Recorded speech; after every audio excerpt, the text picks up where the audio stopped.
মাগো, আমায় ছুটি দিতে বলো, সকাল থেকে পড়েছি যে মেলা।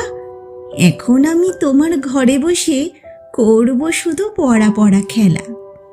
তুমি বলছো দুপুর এখন সবে, না হয় যেন সত্যি হলো তাই।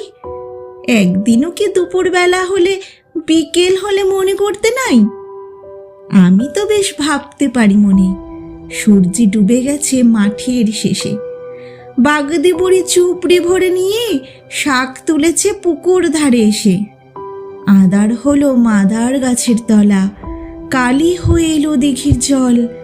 হাটের থেকে সবাই এলো ফিরে, মাঠের থেকে এলো চাষির দল। মনে করো না উঠল সাজের তারা, মনে করো না সন্ধে হলো যেন। রাতের বেলা দুপুর যদি হয়, দুপুর বেলা রাত হবে না কেন?